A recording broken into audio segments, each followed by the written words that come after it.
we're just, essentially sharing where we're going with this facility and what's going on, and essentially the city's roadmap to deal with challenges facing our unsheltered community.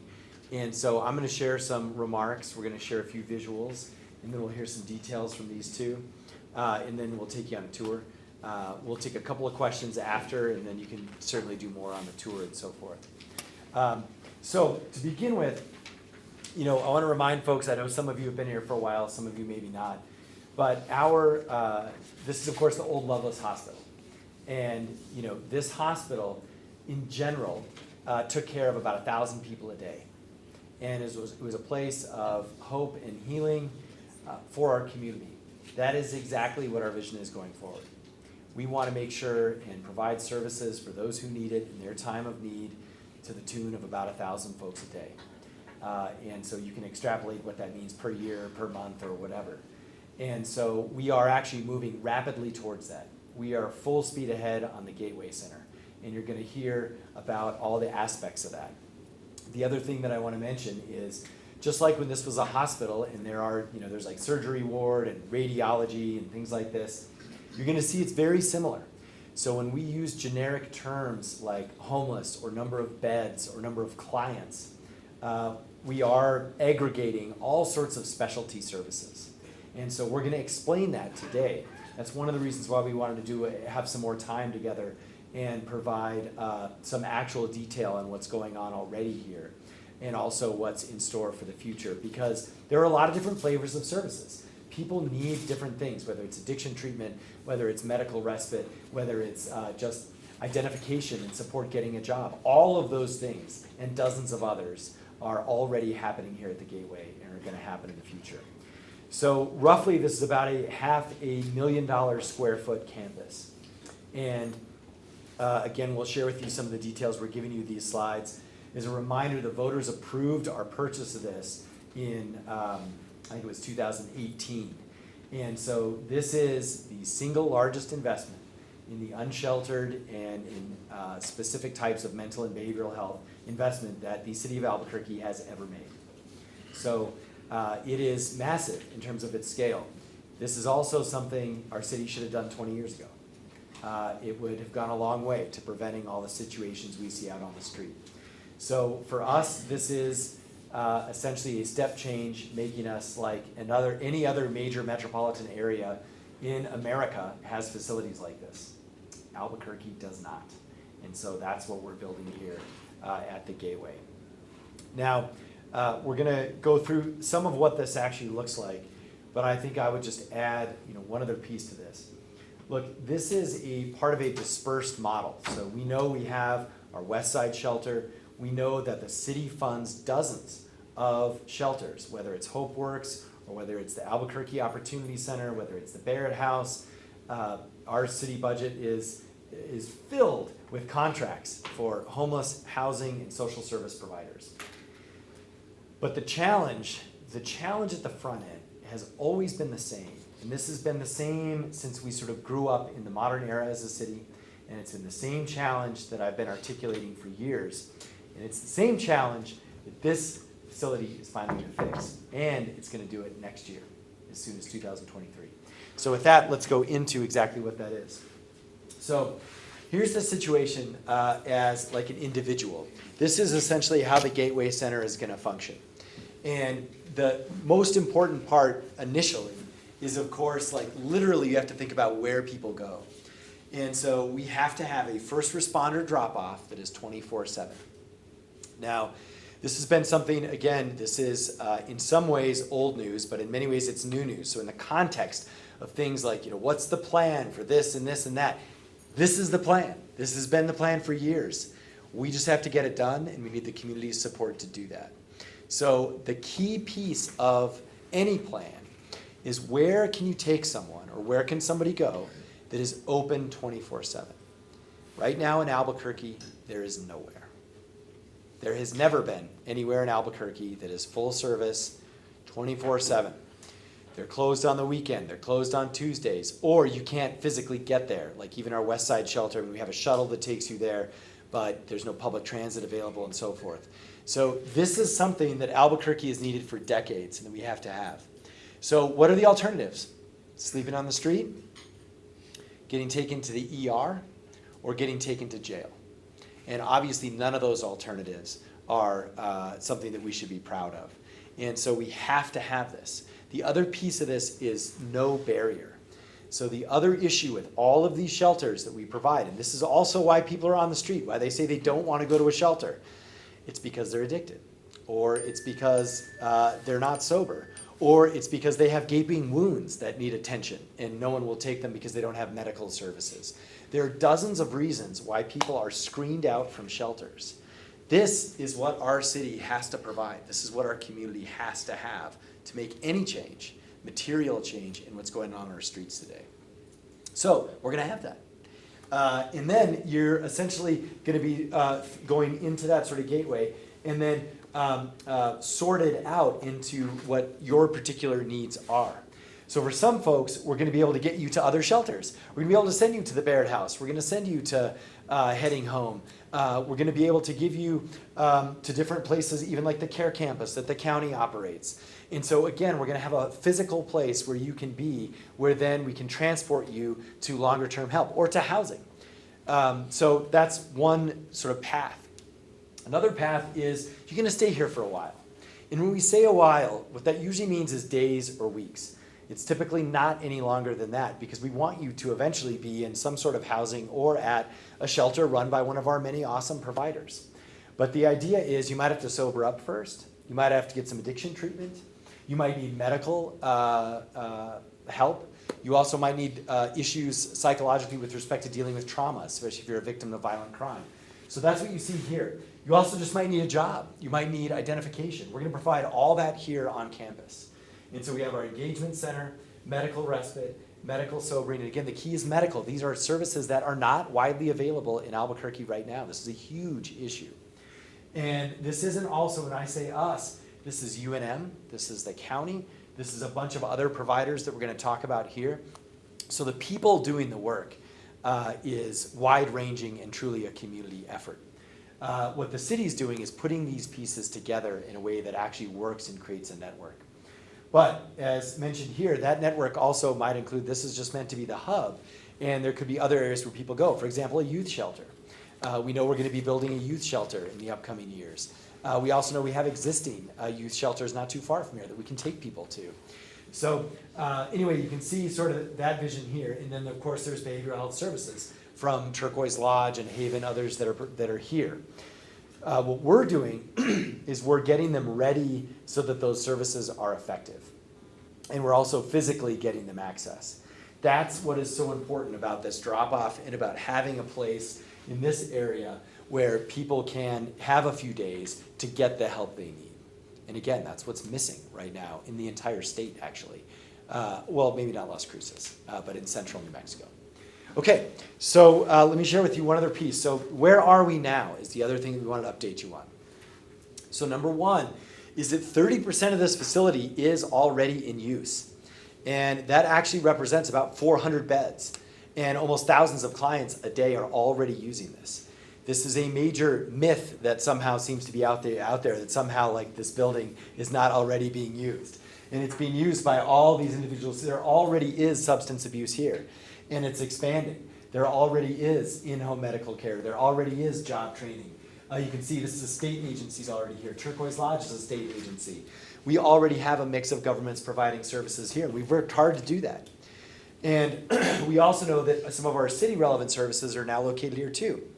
Our department, the Community Safety Department, which is of course a nationally leading first responder model with social workers, that is located here. So we have dozens of social workers coming in and out and providing consultation here.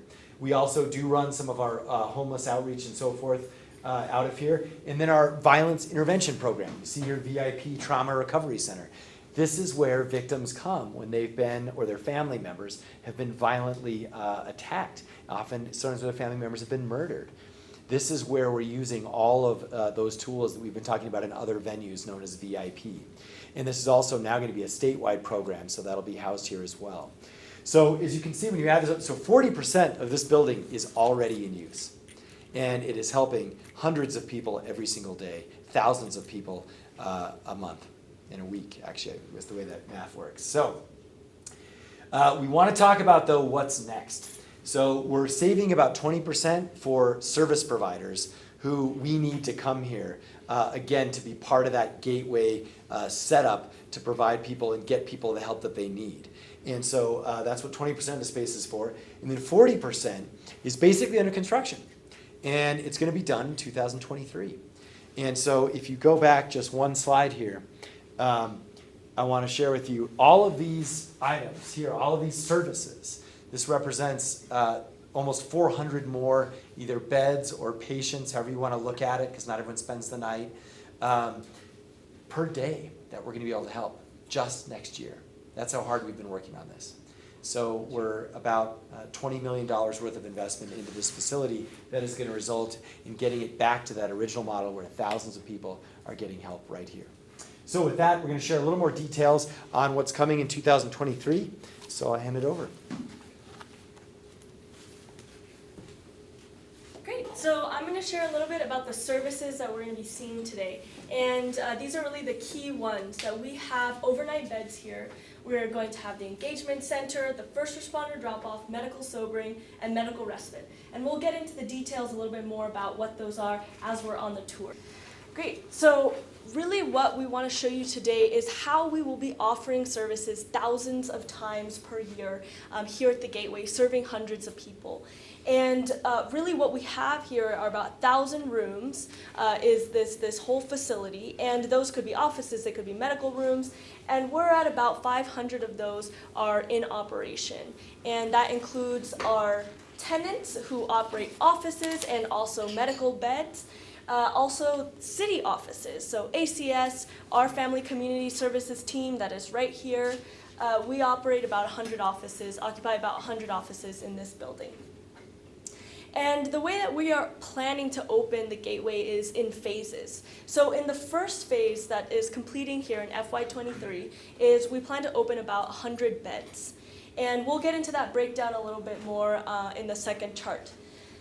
And then in the future phase, in phase 2, in total we're opening about 260 beds when that is completely built out.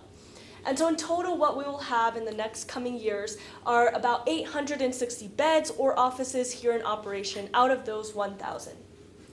When we look at the homeless services, homeless plus services, because not all these services, people who are in the community can also access these services, we have these overnight beds, which are about 250 of those. And because people may stay one night, they may stay 1 month, they may stay 3 months, we expect that we'll serve about 1,000 individuals here at the center. The engagement center are those offices that will engage people in accessing housing services, and those will probably reach about 800 individuals. And we have the first responder drop-off, which has those 4 beds, and that is going to provide 1,500 connections and transport to needed services here in our community. Medical sobering is about 40 beds, and that will, because people stay there one day, we estimate we will provide about 16,000 to 14,000 bed nights per year. And finally, of course, medical respite, which is which is a very needed service here in our community, will serve about 480 individuals per year as well. So really what we're trying to do here is offer services thousands of times per year and to hundreds of people in our community. So I will turn it over to Doug, who hasn't introduced himself, and he will go over a little bit about our plan and what we're going to see today. Hi, good morning. My name is Doug Chaplin. I'm an operations manager with the Department of Family and Community Services, City of Albuquerque. I've been privileged to work out of the Gibson Gateway since April of 2021 when we purchased the building, and so I've become very familiar with this building and actually had some familiarity with it before that. I had my tonsils out here back, everyone even mentioned that, I'll date myself, but my daughter was born here. Brought her back here for some, radiology issues, post-surgical, and so like a lot of people in Albuquerque, I've had some long connections here. And so I'm particularly excited to see this return to its glory of helping people be successful and healthy in our community. And very excited by all the different services that are going to be offered. We can see today a little bit how they're going to start working together and really make a difference on the streets of the city of Albuquerque. So we're going to be focused on the second floor, but I want to tell you a little bit about some of our current tenants. We actually have 3 fully accredited hospitals in the facility now. We have Turquoise Lodge, which is located on the first floor. They're the state's oldest, longest running substance abuse treatment facility, and we're very glad to have them here. We have Haven Behavioral Health with an inpatient facility on the 4th floor. They're working with individuals with severe mental illness. A lot of the folks that are there for some period of time, and they work closely with them. In addition, Haven offers intensive outpatient care, and on the 3rd floor they have some treatment options for people to come and go. So you have people that need to work or what have you can come in here and do some outpatient treatment as well. And those things are up and running. And then we have Fresenius, which is a dialysis clinic on the east end, and offering, like I say, dialysis for folks of the city of Albuquerque. So that's what's here. We have the State Department of Vocational Rehab. Their main offices are located just west of us, across the hall. And we have a small Zia Behavioral Health, and they do in nursing home care as well. So there's a lot of things going on here. And then we're going to go up on the 2nd floor and see the spaces that will be housing the services that the mayor and Christina were telling you about. Really, we have a dispersed model here in our community. And these components have been here from the beginning, because when you're addressing the needs of the unhoused, it's a multi-pronged approach. So I'm just going to quickly talk about this. Coordinated entry is one of our foundational pieces, and that's where people have a risk assessment. They get on a list. We connect them to the right fit for housing that they need. We overall know that we've got to constantly mitigate the impact of unhoused neighbors for those who are housed in our businesses in our community. So we clear about 200 encampments every year, and when I say clear, that means we've connected people to resources. You said Sorry. Good correction, Mayor. 200 a week. And when I say that, it's getting people connected to be safe, and to really get connected to where they need to be for different services. Outreach is a key part of that. And when we do that, not only city services, we're delighted that Albuquerque Community Safety is part of our whole gateway scene here, because they're doing a lot of outreach as well as other partners in the community. Prevention and diversion is a really important part of that relates to outreach. We meet people that got stuck here. They came in from grants, they came in from Hobbs. I can name people that we've talked to recently, and they came for an appointment or to talk to somebody and they want to go back. So it's getting them diverted or getting them more appropriately connected back to their home where they want to go. And prevention relates to housing. We're a housing first believer. That's the solution. That's what we all need. And then you need to be surrounded with the supports that you need. We're very excited that more than ever, we have more housing money than ever in this year's budget to help people, either first home buyers, get them to supportive housing, get them an apartment, and get them surrounded with what they need. And then emergency shelter and interim housing. So a piece of what we have here at Gateway is, in our dispersed model, we'll have overnight beds. And this is to get people surrounded by the services that they need. And the real plus of being here is you can walk down the hall with some assistance to get connected to that service that you need. So overall, we have this dispersed model with all these components, all these fingers, if you will, and this is our response to how we help our unhoused neighbors.